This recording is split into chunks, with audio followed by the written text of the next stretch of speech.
I'm very honored and pleased to be here. I must admit it's my first time in Israel, but not my last time, I'm for sure.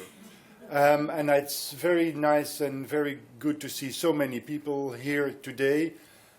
I guess it's not because of me, but it's because of the topic. The topic, I think, is increasingly important, and I already saw very good things, developing the website, the strategy that has been put together. So I thought, why, if there's already a strategy, why did you ask me to come over and talk more about strategy?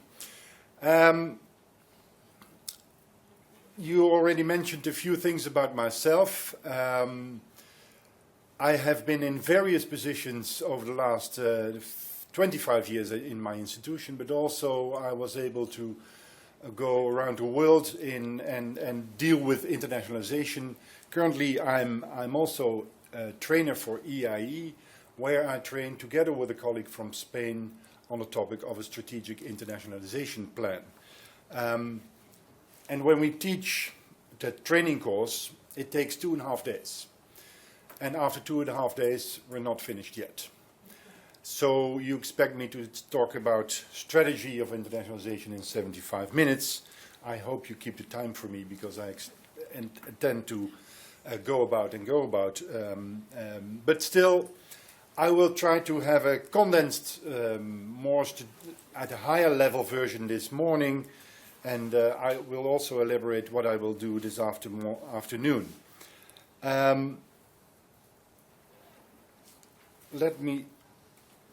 So what will I have for this morning session? First of all, I think it's very important to understand what is my vision of what internationalization is. And actually, it's not my vision, but it's a more elaborate vision that was researched over and over. I hope some of you already know it. But still, it's important to be at the same level that you understand from when I talk about internationalization, that you understand what I'm talking about, and hopefully you have a better picture of expressing that to your colleagues in the institutions. Next to that, and I saw the nice website and the strategy for the next coming years for the Council of Higher Education, but it is important to understand what are the trends around the world. What are the trends when we talk about internationalization? I have a lot of slides. I won't use them all. You will receive them. But I will pick a few of the issues that I think are important to you as institutions to understand and to ingrain in your own strategy once you formalize that. Then the next issue is, of course, what is a strategy, and do you need actually one?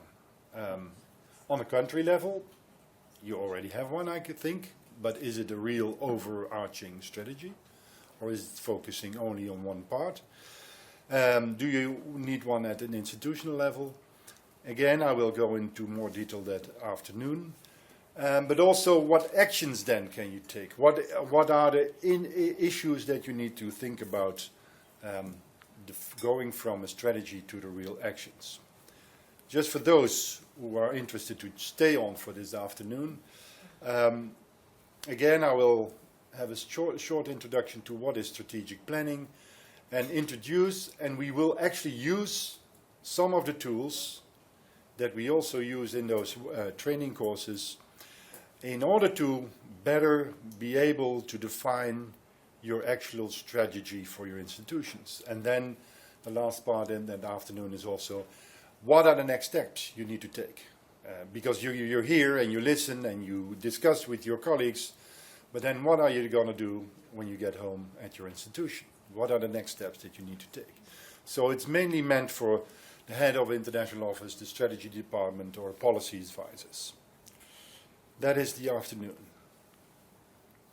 Okay, I need sometimes a little bit of water. What is internationalization? How would you define that? What I'm presenting is not what I thought myself. There's a lot of research done nowadays. There are even institutions that have a research institute on internationalization of higher education. You have one in Milan, you have one in Boston, you have one in Bath, you have one in Twente, and so forth. There's more and more done what actually is the effect on internationalization of higher education. So a lot of the information that I will share is based on that, on that research that has been done with various institutions and organizations. And if you look at what research has done, then you can see that there is a lot of variations, a lot of ideas on how they look at the internationalization of the higher education sector. Some focus on the difference between internationalization and globalization. I will go in little detail later. Jos Belen and his colleague from Australia, Betty Leask, very much focus on the curriculum aspect. What does it really mean to have an international curriculum? It's a very difficult and interesting topic. They teach and train. I wrote a lot about them. So if you Google on those names, you find more information on the specific internationalization of the curriculum. John Hudzik, a colleague from the US, wrote a very interesting piece, Comprehensive Internationalization. He looks at the ingrained aspect in the institution if you talk about internationalization. Internationalization should not be a silo within the institution. It should be something that is overall comprehensive in the institution. And Darla Deerdorf, for instance, very much looks at the intercultural and more the global competences. So she looks more at the student part of internationalization. One aspect, Frans van Vught, former president of the University of Twente, actually he's currently one of the advisors to the European Commission in Brussels, together with other researchers, made a clear distinction of what is internationalization and what is globalization and how does it link. I'm not going to repeat what is written here, but you can clearly see that internationalization is focusing more on cooperation, mobility, and referring to your website and your strategy, that is much focusing on the mobility part of what is internationalization. But internationalization is much more. Whereas globalization is much more looking at competition and not cooperation, and more from an economic point of view.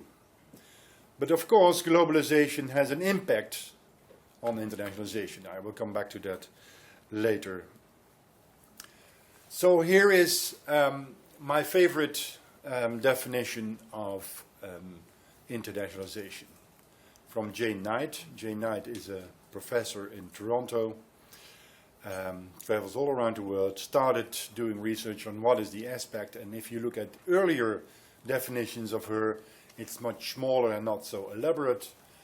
But the word in italic is the word that I included myself, because it's my belief that internationalization is not one thing, one definition that fits all of you. The key word here is process. The key word is change process. Internationalization in my institution at the moment is different than at your institution and different at your institution and so forth. Because your institution is in a different stage, so the process is in a different change, so the changes that are needed to fully be international is a different. And there are other interesting parts in the definition. It says integrating an international, intercultural and global dimension. And not only in the curriculum, not only about mobility, no. It is the purpose of the institution. Why is this institution on earth?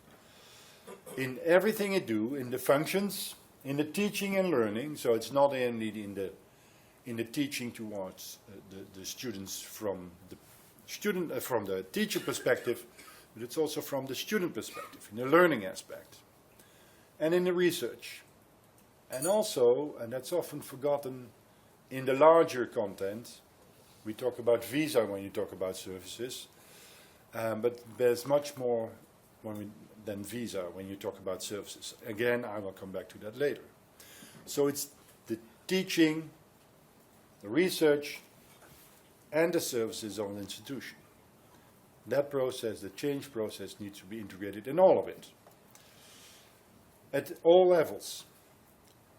And that is another difficult issue, because when I talk about the strategy of an internationalization, we can talk about it from an institutional perspective. But we just heard there is one at a more national perspective. But the European Commission has one on European level. So what kind of strategy are we talking about? Your institutional strategy needs to be aligned to the one at the national level. Our strategy needs to be aligned towards the strategy in the Netherlands. And again, it's very important to look at the aspect of where are we in the process. Because there's no strategy that fits every institution. The question that many of us in the field are asked, especially if you're working in an international office, and there are many other offices, and there is always a difficulty of where does the budget go. Why should we internationalize? What is the reason for it? Why should we do it? Because it costs money, and does it give us something back? Well, again, there's a lot of research done. And the presidents and rectors of institutions have been asked by the International Association of Universities, the IAU. Every couple of years they do a global survey among their members. And these are the 5 most important rationales why we internationalize. And if you look at it, and you refer to the earlier definition, then you see it's from the curriculum point of view, from the teaching. It is from the student perspective, the learning, the improved preparedness of students. It's, again, the research. But also, it is about the profile of the institution. It's a reputation. It builds a reputation.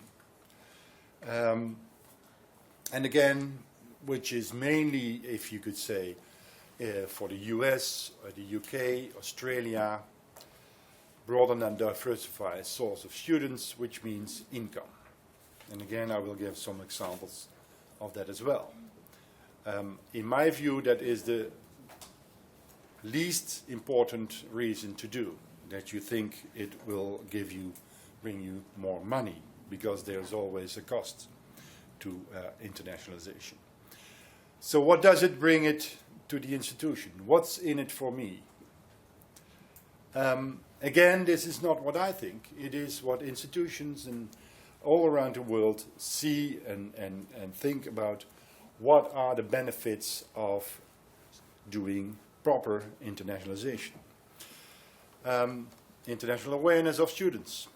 Again, the research and knowledge. Well, it's the same line. And the most important question in my case here is there proof for it?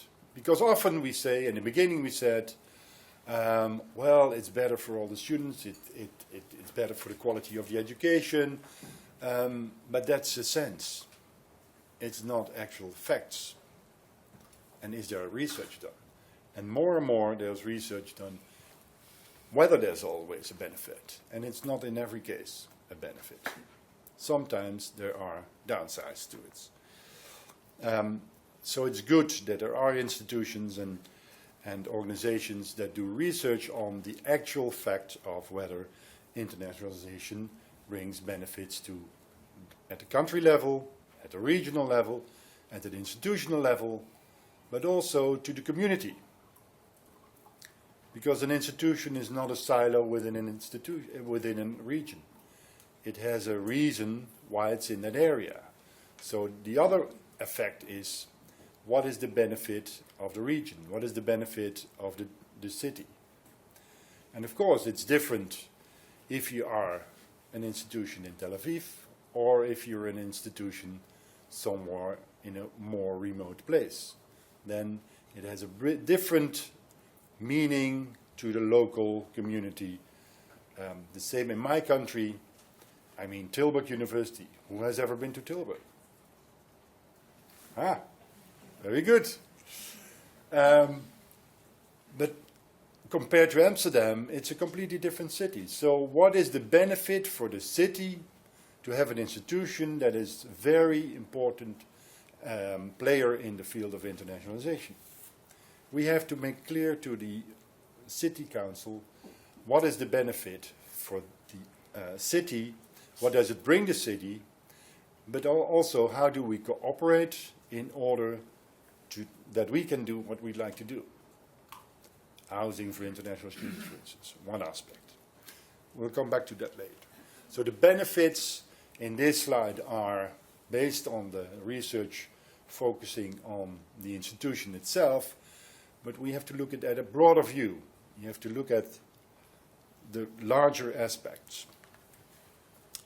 I said there are also downsides.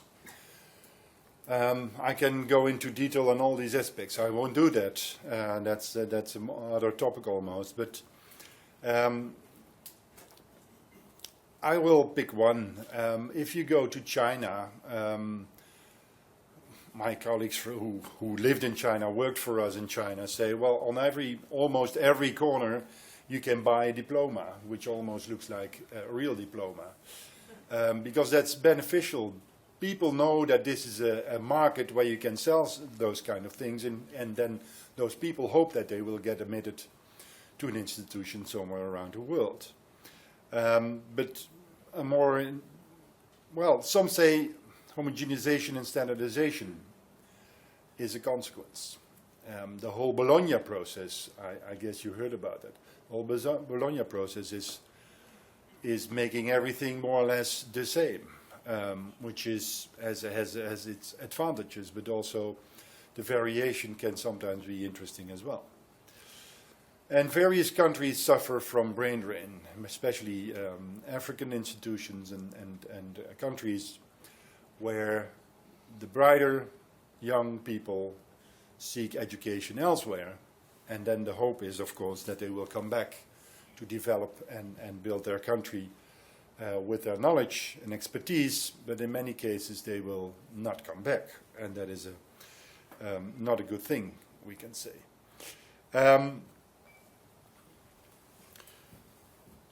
It's also important to think about those people who say, well, yes, we need to brand the institution, we need to be in the top of the rankings. I know quite some rectors I had to work for in the past, presidents that seek higher in the rankings. But that's not a goal in itself. It's an outcome of what you do.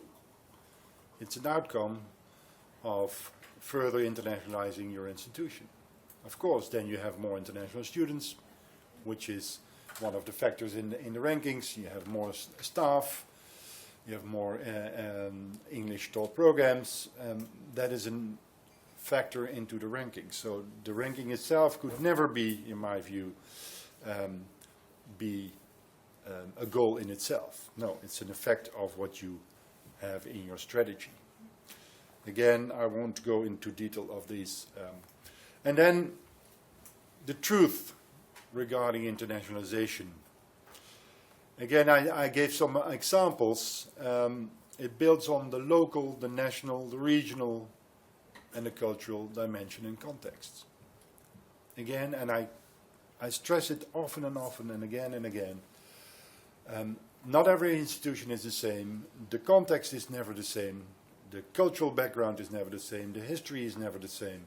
So in every aspect, your strategy needs to be different and needs to be aligned to that context, aligned to the local specifics, and aligned to your mission and vision of your institution. So one size does not fit all. And I'm sure that the strategy of CHA just presented does not fit all to you. But that's fine, as long as you find various aspects that benefit your institution. So again, it's a process. It's not something that you can done and then it's done. It's a mean to an end. You want to strive for quality. You want to increase your numbers of international students.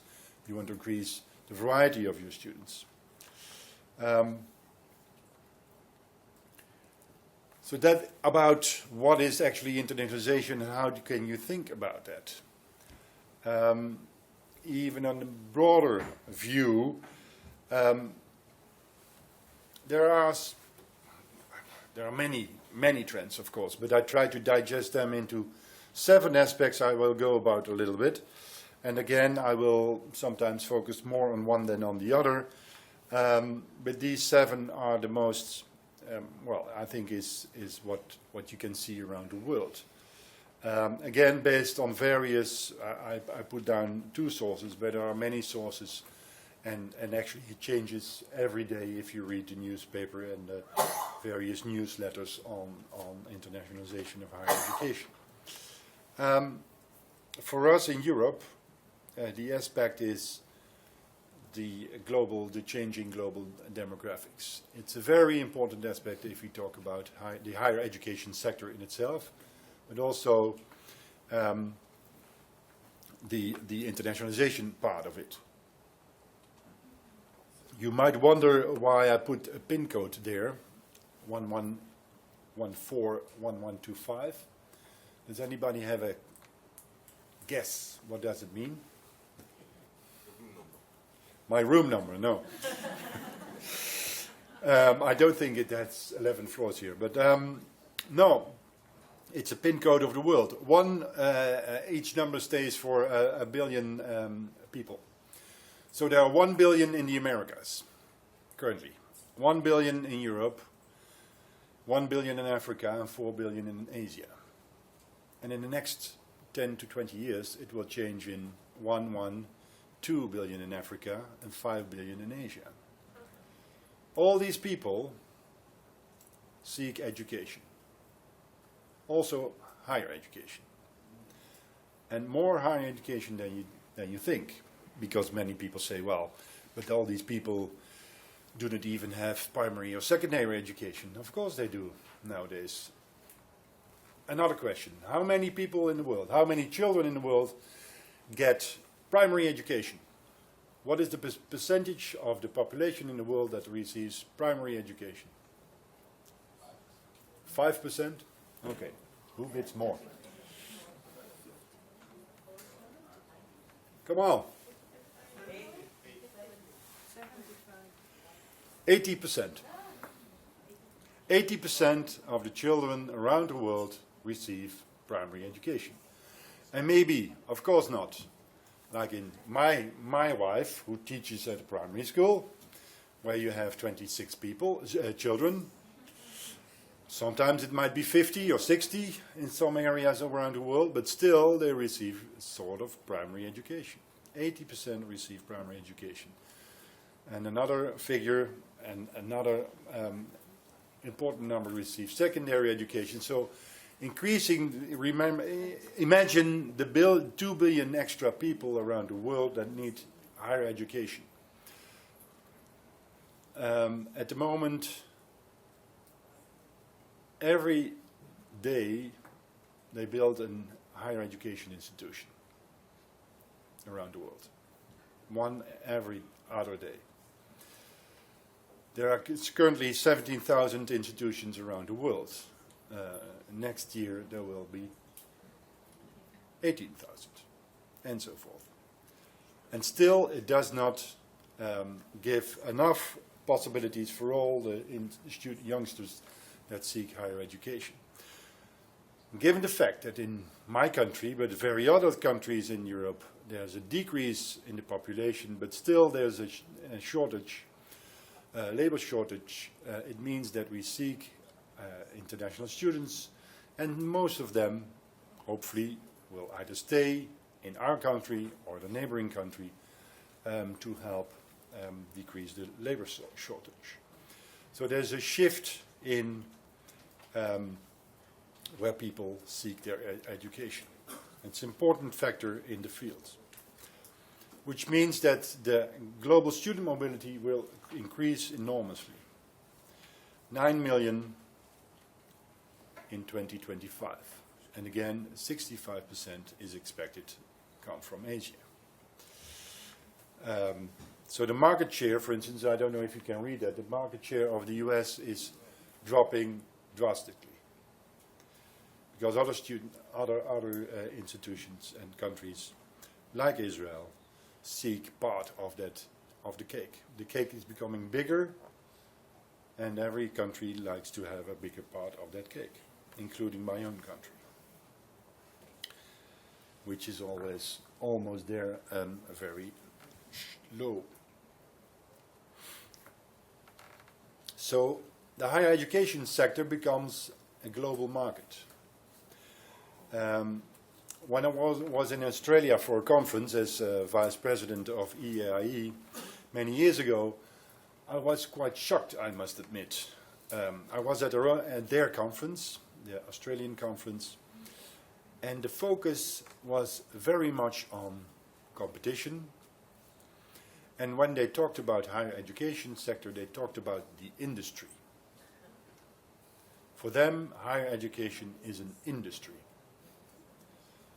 because it's the third largest exporter, income generator for the country. So that has a completely different meaning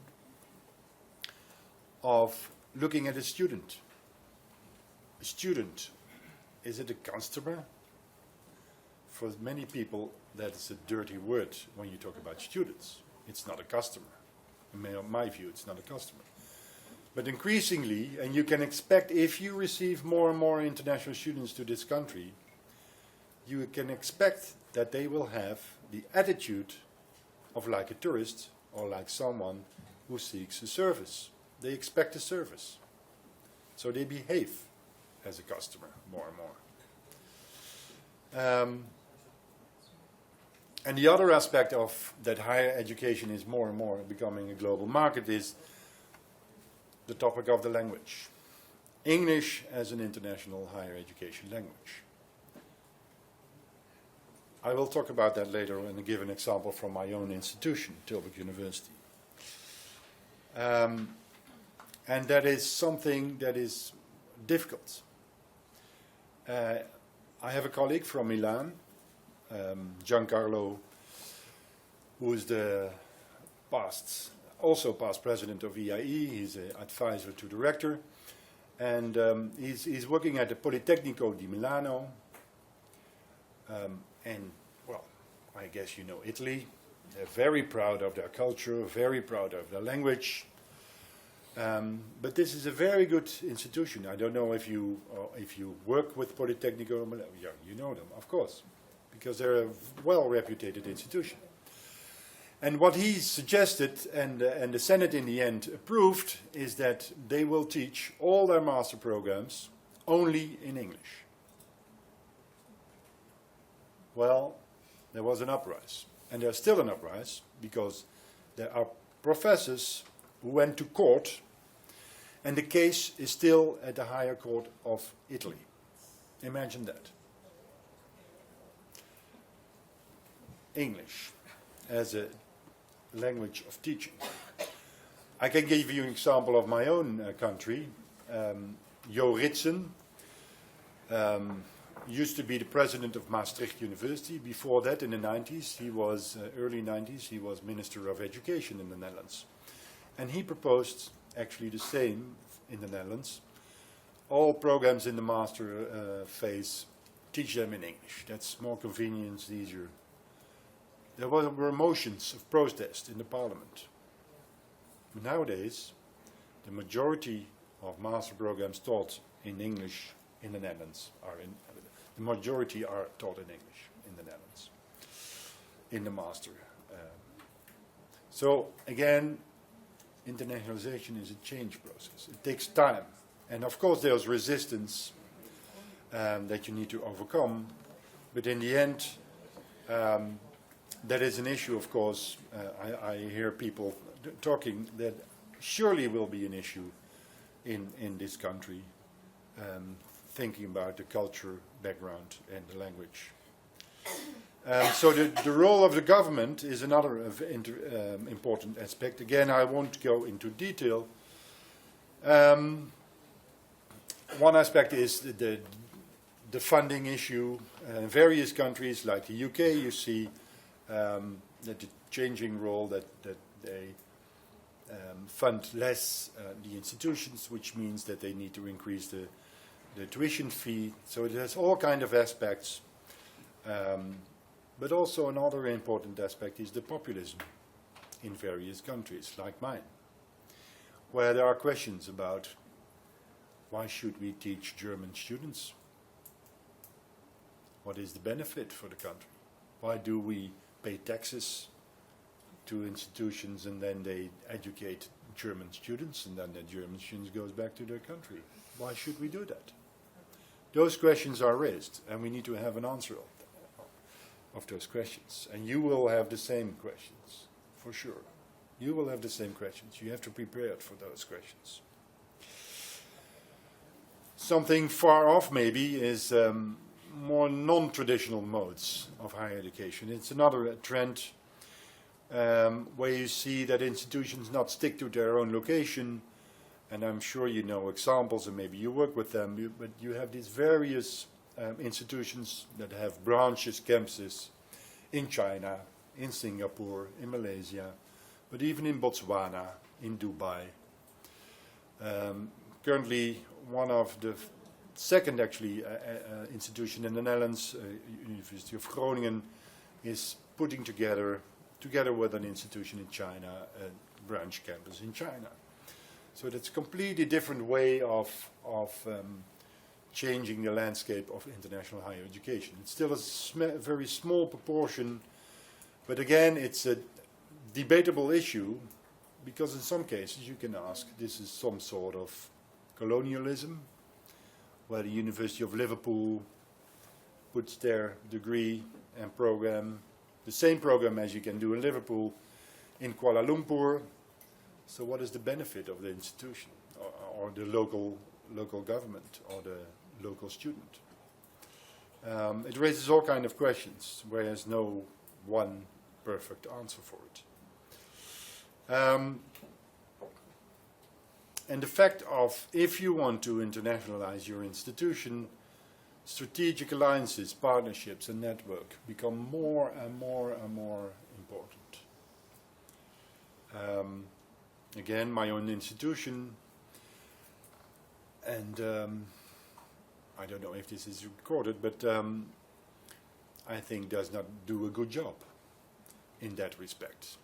And in my various positions in the past, I urged the institution and the president and the director that we should join one of the European networks. But no, especially the business school didn't want to, because they thought, well, some of the members of the network are not of interest to us.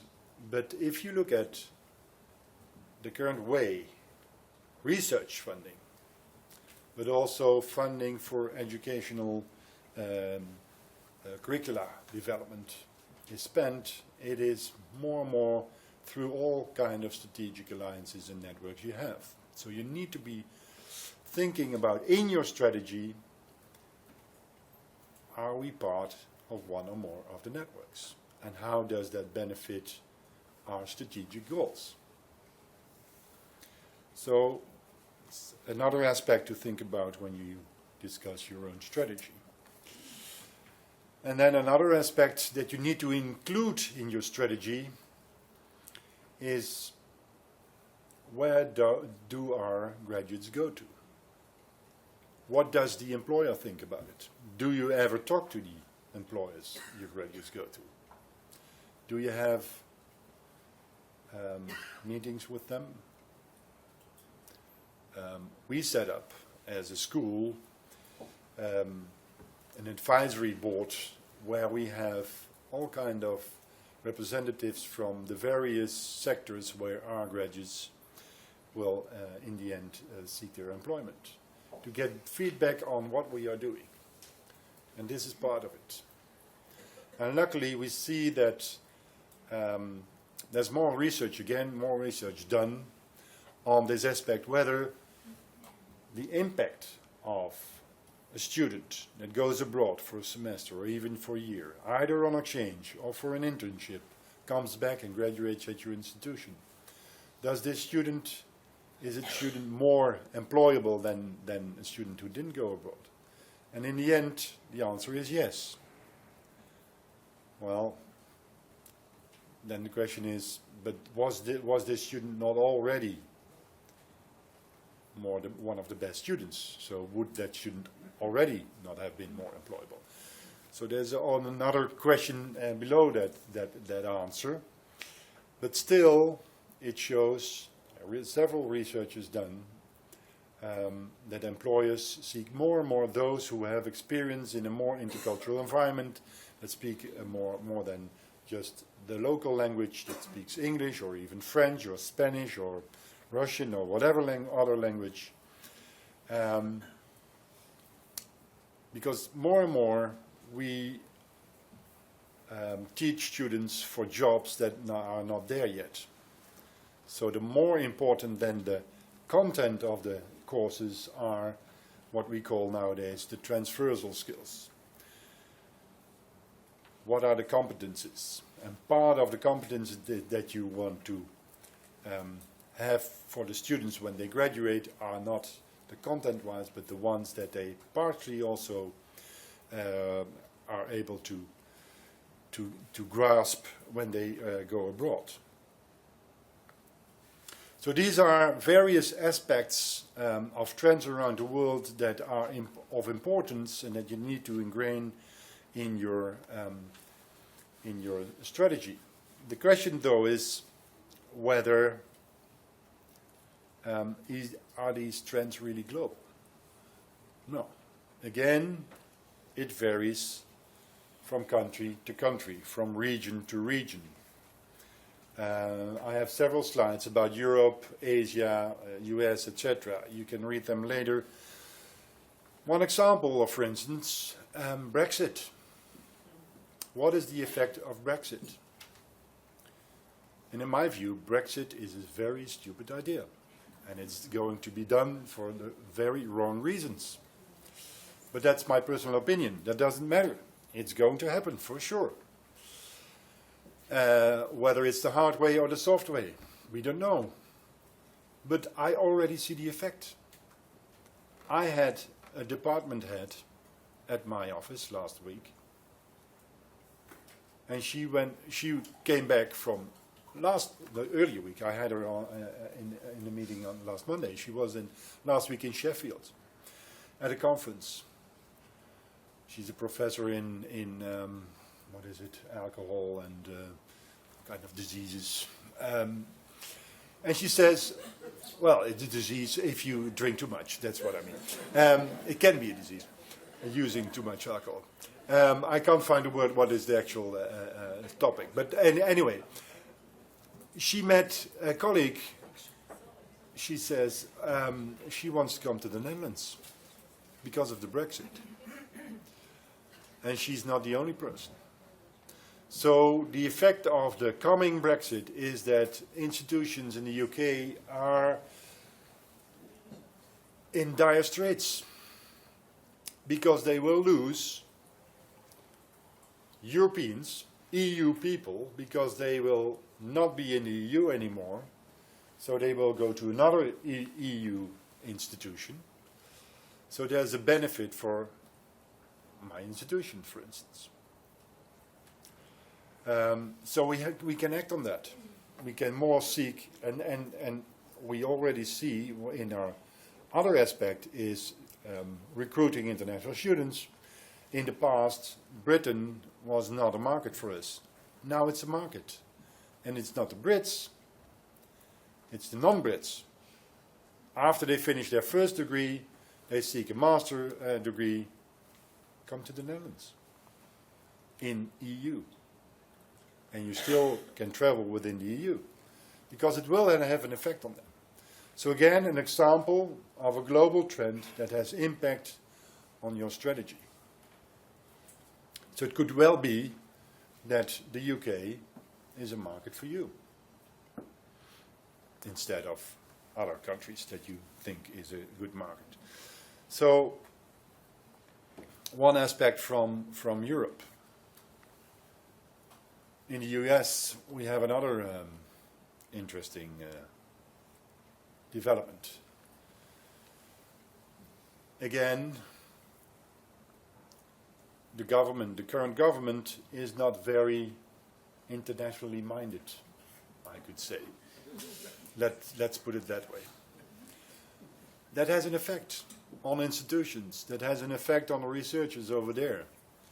That has an effect on the internet, mainly the international students. But it has also an effect on the prospective students that thought of going to the US, that now think twice and think, maybe that's not so good idea. So again, political issues, various trends in various other areas outside the higher education sector has an impact on the higher education sector.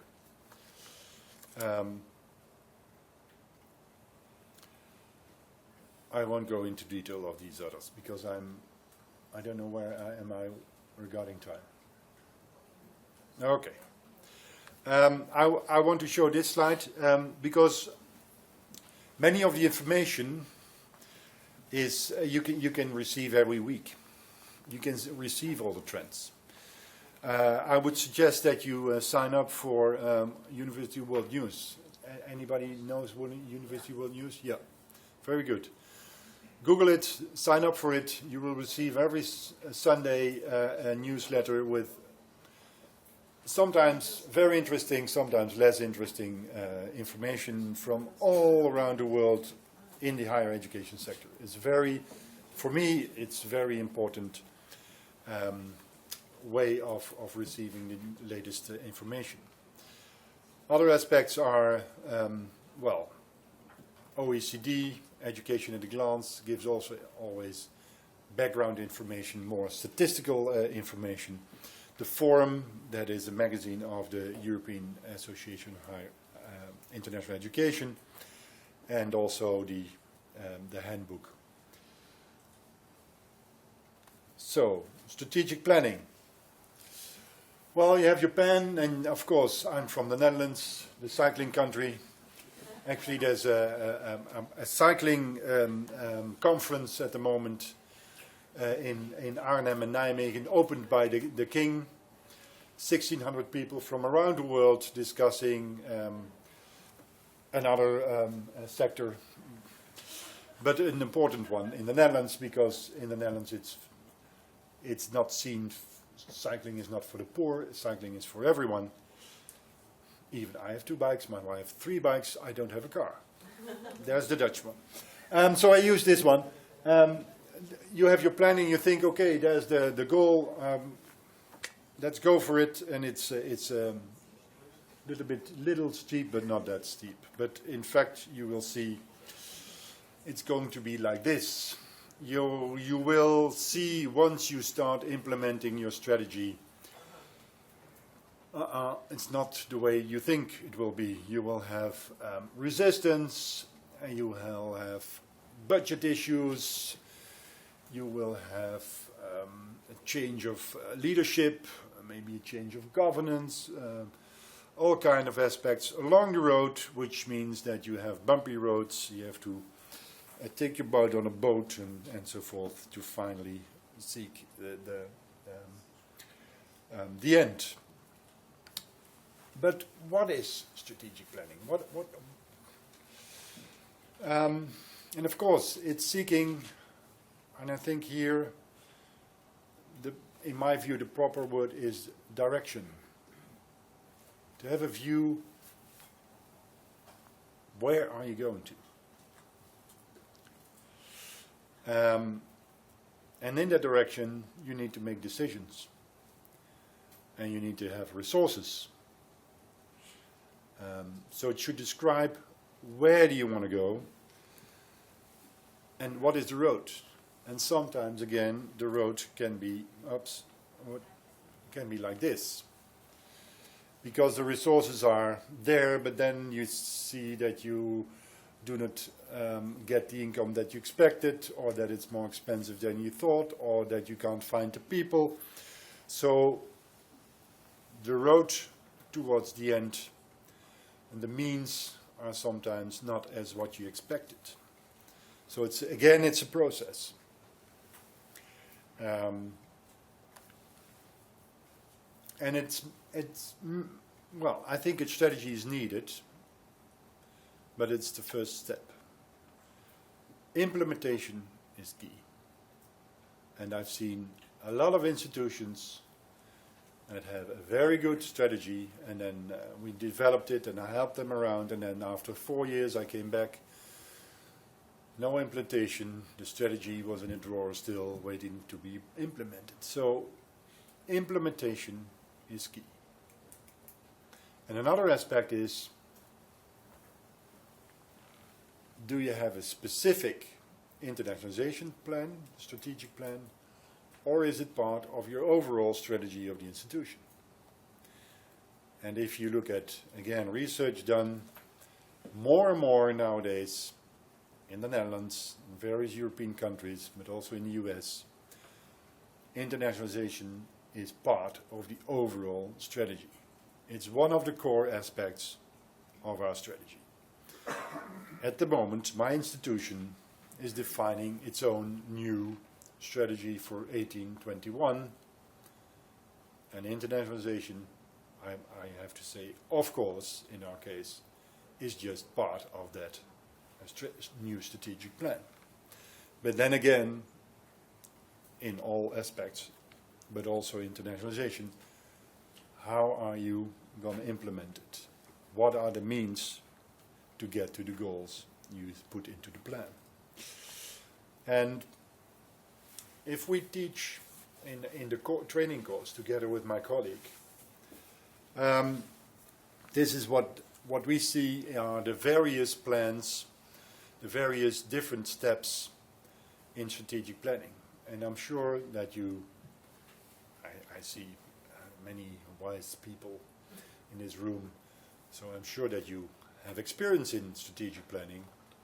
But I'm just sharing how we approach strategic planning within internationalization when we do the training for those who need to put together a strategic internationalization plan. First of all, you need to be aware that there is a need for such a plan. And the awareness does not need to be at the people who write the plan. It should be on an overall institutional level. And again, that is something difficult because there will be people resistant to it. You need to have a clear vision and mission of your institution. Derived from the mission and vision, you work down towards your strategy. Later this afternoon, I will go more in detail about the diagnosis phase. One of the diagnoses is, of course, the trends I just shared with you. That's part of the diagnosis. What is going around the world? How does it affect my institution? Is it an opportunity? Is it a threat? Those trends. So you need to either do a SWOT or a PELS or a SOAR. I don't know if you know all these acronyms. A PELS is a more elaborate SWOT. It's political and economic and legal and social and environmental scanning of your institution. And you need to look at your stakeholders. The city is a stakeholder. Employers are a stakeholder. There are many stakeholders that you need to take into account in writing down your strategic plan. So from those scanning, you come to your strategic issues. What are the strengths and weaknesses that you put there which actions and goals will you then define? So you trickle down from very broad vision, mission, what is your strategic issues, to okay, what are then the little issues, the actions. I will mention a few later on, what kind of that would be. And what often is forgotten is communication and the timeline. How long do you think defining your strategic plan and starting implementing would take? Any suggestion? What is your own experience with any other strategy? A few months? A year? 6 years?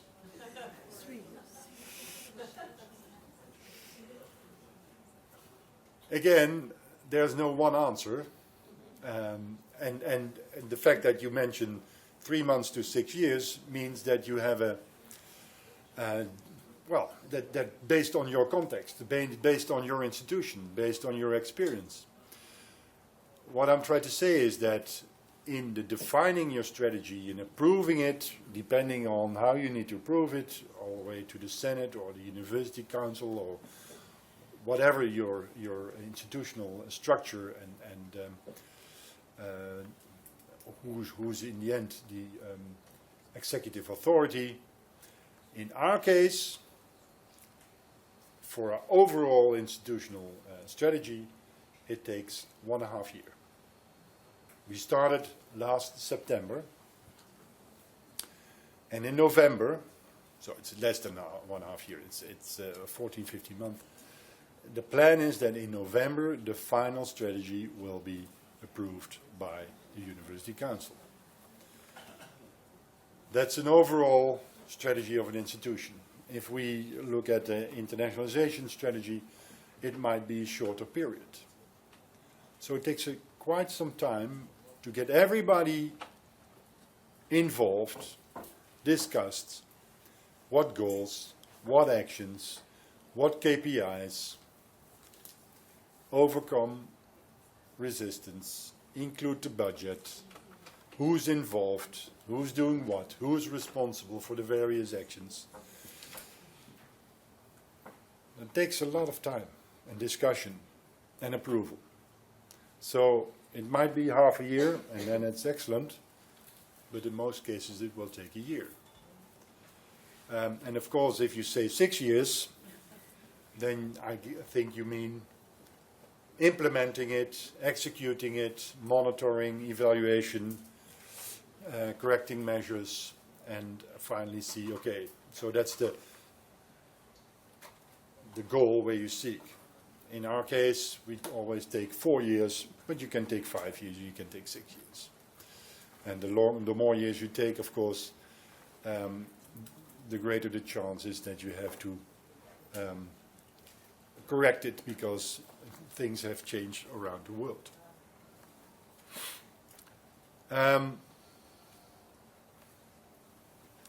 But there are various aspects to this. I missed one issue that I wanted to mention because that's also very important, and often it is neglected, and that is communication. It is very important to communicate about what you are doing, why you are doing it, and who do you involve in it. So you need to have, next to your whole timeline of getting to a strategic plan, you need to have a same timeline about how do you communicate about it and who do you involve in it. Do you have several updates? Do you use a newsletter? Do you use websites to update people? Because it's very important that people are part of what you are doing and that they are,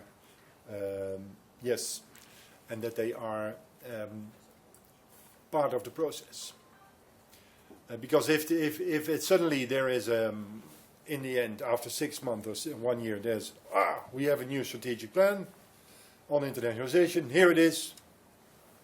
Why didn't I know? Why wasn't I involved? Then the resistance starts. So you need to include and inform people about what you're doing.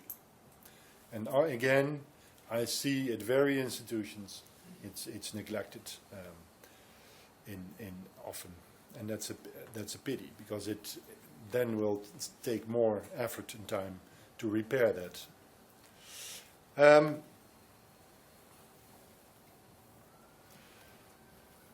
Working on a strategic internationalization plan, in my view, should be in an integrated approach. Like I said, it should be linked to the mission and vision of the institution. And a mission and a vision is not something that you change every year. It might be there already for 5 or 10 years, which is fine, because that's your mission, that's your vision. But the internationalization plan should be linked to those. Again, as said, I gave it in more and more institutions around Europe. You see that internationalization is not a separate strategy, but it's part of the overall strategy.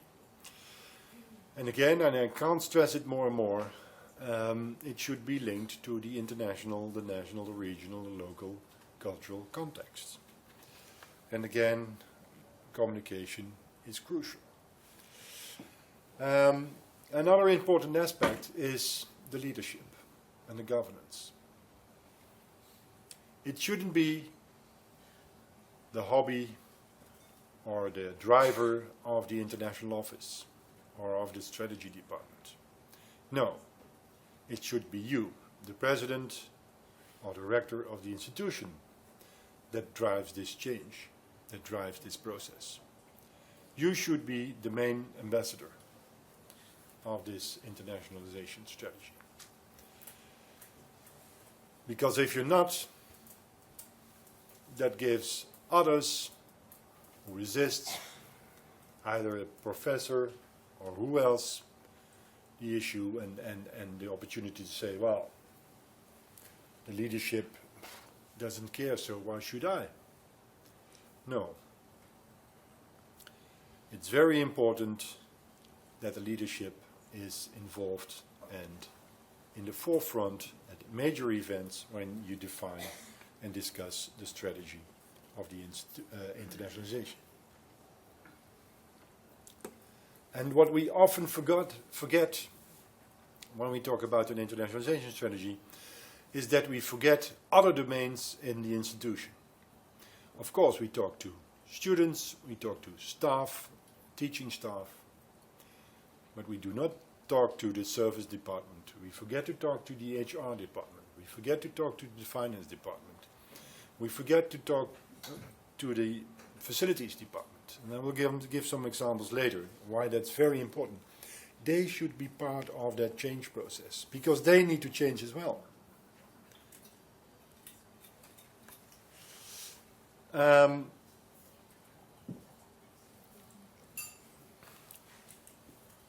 In many cases, internationalization strategy starts with teaching in English, changing your programs, offering more for international students.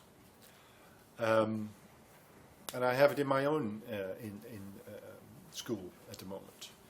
We developed, well, just to give an example, one of our major programs is Bachelor of Psychology. This year we started, next to the Dutch taught program in psychology, an English taught program. It's the same program. Then the next question is, why do we have two separate programs which are almost, well, say 95% the same in two languages? Again, it's a change process. In my view, in 5-7 years, the Dutch program will be obsolete. Like happened in the master programs. In many cases, not all, but in many cases. But the very important question behind what we did now is the English taught program a copy of the Dutch program? Then it's a bad program. as Trump would say. Very bad. Because that's not an international program. It's just a Dutch program taught in English. A real international curricula means that the program should be international.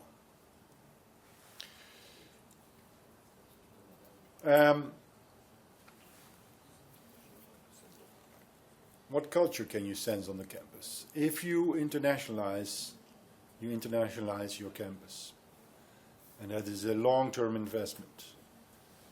If you work on campus, do you feel an Israeli culture or an international with Israeli culture? And again, if you work at our campus in Tilburg University, you hear all these different languages. You have a, well, it's like you are, it could be somewhere else. And still, it's local. It's the mixture. 5, I already mentioned, I will give some examples. We put together a language policy. And the language policy, in one sentence, is it's inclusive, and it means that we speak English when there's someone non-Dutch in the room. At every meeting. Which means that every document, official document, is as of this 1st September in English. Oops. That means that we invest a lot in HR. That we make sure that the staff who needs to write those documents are able to write in English, are supported. Either there's an editing services, a language translation service, but also when we have our meetings of the University Council or the Faculty Council, there's translation service for those who do not feel comfortable speaking in English, that they can still speak Dutch, and that it's translated for those in the room that are elected on the board or on the council and are from abroad.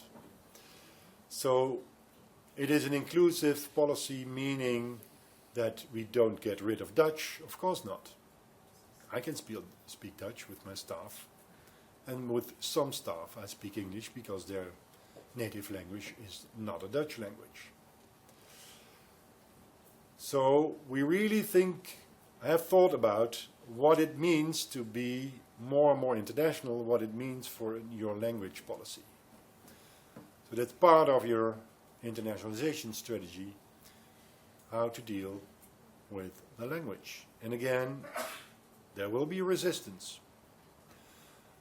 You see the picture of our campus. You can't see they're not new anymore, but I'll give you another example. The building of the law school, a new building, and the city always complained that the university wasn't visible, so we put a logo and a name on one side of the building, focusing towards the city center. And then the then rector got very angry emails from law professors saying, why did you put the English name on our building? It says Tilburg University, and should be Universiteit van Tilburg. Well, nowadays, that's 10 years ago, nowadays every signage on campus is only in English. Why double languages? It saves plates, it saves paper, it saves a lot of money. So we went so far that Tilburg University is the name even in the Netherlands. And it takes time to get used to that, but nowadays it is. Catering. The Dutch are famous for the white cheese sandwich and a glass of milk for lunch. Yuck. So in the beginning, when we started this process, many students and international staff complained about the catering. So when I was responsible for the program towards an international campus, I talked to facility services and I said, listen, when is the next, because in our case, catering is outsourced, so when is the next discussion with those who deliver this? Well, it's next year. I said, okay, then we have a new plan, we will have different catering, and these are, okay. And it happened. If you now work on campus, and the various possibilities you have halal, you have Asian, you have all variations, catering, not only international, the Dutch like it even more, that they have so many variations. Another aspect is integrating international students. Imagine, you have your welcome week. We used to have our welcome week. When I was director of the international office, responsible for the welcome week. It was a welcome week, let's say the 3rd week of August, and then after that you had the Tilburg introductie, which means the introduction for all the new Dutch students, and then the week after classes started. How on earth can you imagine that in the first day of class those two groups will integrate? They had their own introduction. That's stupid. And again, a very bad idea. So I proposed to the board, we have one welcome week for all students in 1 week at the same time. And all the student organizations, that's not possible. No, it's not going to happen. No, it should be in English, or partly in English. No, all kind of resistance. This year is the 4th year that we have one welcome week for all new arrived students. On a Monday and in the evening, in one of the biggest locations in the city center, the mayor of Tilburg welcomes all new students to the city of Tilburg. That is part of integrating international students and local students together. If you welcome them separately, you're never gonna integrate them in your classrooms. And I already gave an example of English taught programs only. A few examples, I can give you many more, of the approach at my own institution in implementing our strategy in internationalization. And of course that costs money. I won't say numbers, but if you seek an internationalization strategy, you need to have money for implementing it. We made a lot of failures, and I saw other institutions make a lot of failures, which is fine, because you learn from it. And accept that there are differences per school. A business school has a different flavor than a law program, or especially Dutch law. I mean, there is differences. Even differences per location. If you have much more locations, then there might be a difference per location. But in the end, it's very important to have, in the implementation phase, someone responsible, overall responsible, with decision-making power to implement it, with the backing of the president or the rector of the institution. So, to sum up, what are the components? Of course, mobility. You talk about mobility. That is mainly the first part that you start with. But if you think about mobility and staff mobility, all staff are included. Also those from HR or from marketing or from alumni office or from the service offices. Because then they learn really what it is to internationalize also their services. Of course, when you start teaching in English, do not translate your program, but think about real curriculum development. What is a real international program? How can you make use of the richness and the variety in the classroom in teaching your program? You need to discuss your language policy, the tuition fees. And of course it depends on legal issues in the countries. And I gave some examples of the services that you need to include. It's not only teaching, it's the services that come back. as well once the student gets in and seeks, well, listen, I'm a customer, I seek some sort of service, not only within the program but also outside the program. And of course, and that's, I think, is seen in many institutions already, research is part of your international strategy in many aspects.